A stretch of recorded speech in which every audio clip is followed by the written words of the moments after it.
Hello guys, magandang hapon again. Dito naman ako. Yung sinasabi ko na may sinasabi ko na may ibang malawak na area dito sa amin. Ito ipapakita ko na naman. Dito na ako. Ayun, mag-umpisa ako dito. Ito. Ayun. Ito yung sinasabi ko nung nakalipas na video ko na may malawak na area dito sa amin na pwede siyang ito ang ganda ng ano kasi siya ngayon high tide. So mag-umpisa tayo dito.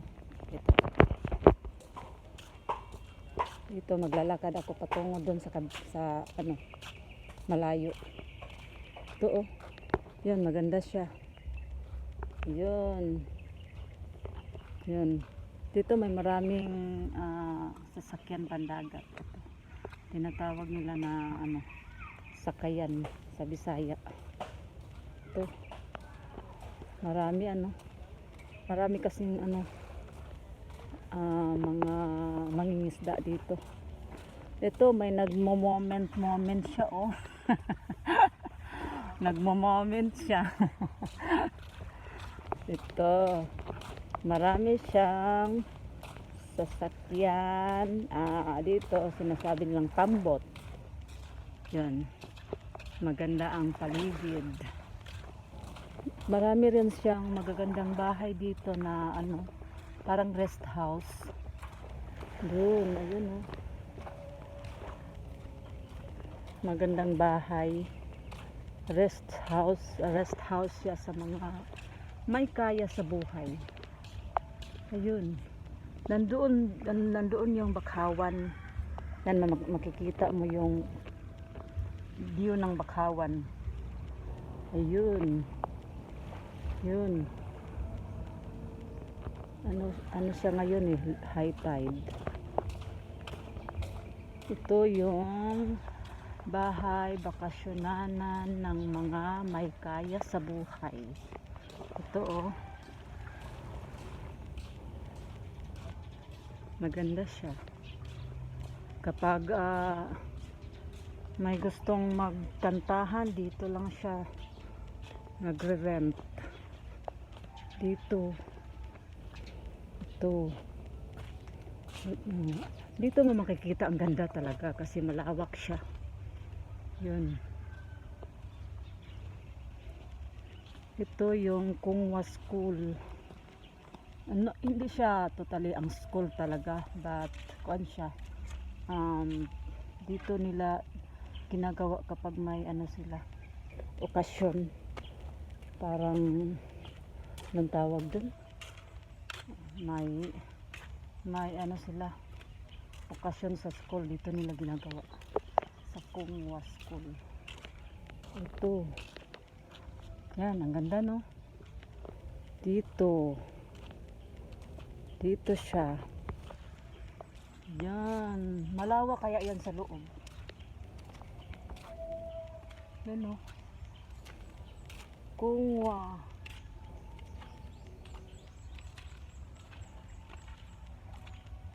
Yun bang kapag may retreat yung mga estudyante sa Kungwa School, dito nila ginagawa. Ayun, malawak siya. Tabi siya ng dagat. Dito maganda kaya dito kapag high tide. Yung malaki talaga kasi dito pwede kang tatalon-talon dito. Maganda siya. At saka yung sinasabi kong beach, ito siya dito.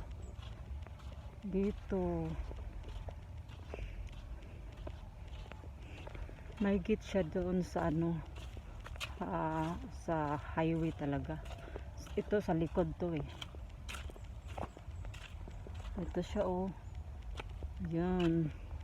Dito dati kasi dito nangaliligo yung mga tao, kaso ginawa nilang private kasi ang alam ko ibibenta raw. Yun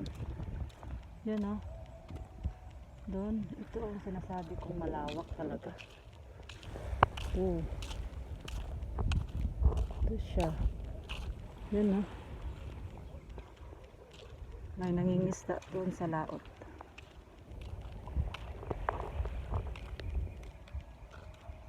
Diba? Ang ganda. Malawak siya. Dito marami kayang naliligo dito kapag walang weekend siya. Yan. Diba nakikita niyo yung view ng Bakhaw. Yun. Ito, nandito ako sa malawak na area na sinasabi ko dati. Sa pangalawang video ko. Ito siya. Yan, ayun. Yung may barko sa malayo. Ito siya, ito. May siya, palaisdaan siya. Yung lumulutang sa dagat na palaisdaan. Ewan ko, nakalimutan ko kung anong tawag dyan. Yun. Ito, sa lugar namin, Taytay, El Salvador.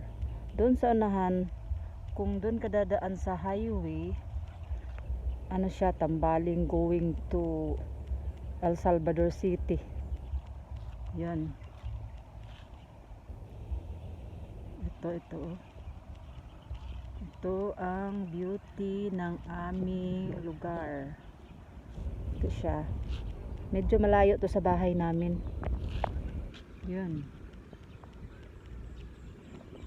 Kung titingnan mo sa laot, ito maganda talaga siya. Ito. Yun. Diba? Ang ganda. Maganda talaga kapag malapit ka sa dagat. Kasi ang dagat nakakawala ng nakakatanggal ng stress. Yan. Punta ka lang sa dagat, titingin-tingin sa karagatan. Ayun, titingnan mo yung mga nangingisda. Ayun, nakaka-relax. Ito, babalik na tayo.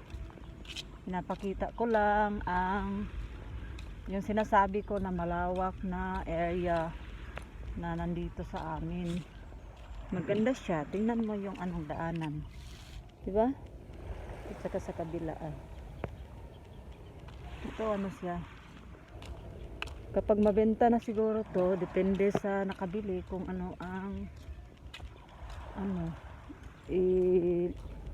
lalagay nila dito, beach ba or So dati nung hindi pa to ginawa na private, marami talagang nanligo dito. Kasi siya sanarado. Kasi ang balibalita ay ibibenta daw. Ayun. Kaya to. Ayun. Diba?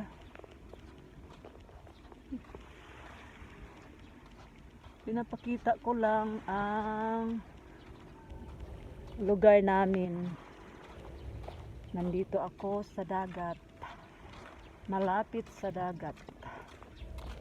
Yan, ito kapag may okasyon, mga tao nagrerenta sila dito, magkakantahan, ganyan.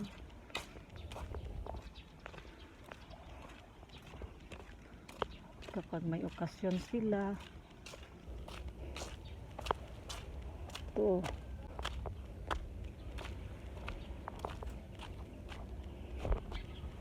Yan shortcut din ito na daan. Punta dun. Ito. Marami siyang sasakyan pandagat.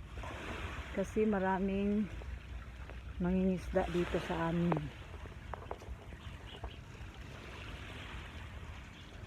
Yan, diba?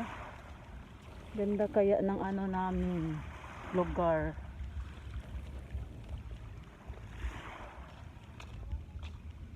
Ito siya binibenta. Malaking bahay to sa loob. Walang nakatir. Ay, ito pala sa kabila. Ito may-ari dito. Yun ang binibenta. Oh. Malaking bahay yan sa loob. Ito. Binibenta yan, oh. Kasi wala dito yung may-ari. Yun, medyo sira na siya dahil sa balod.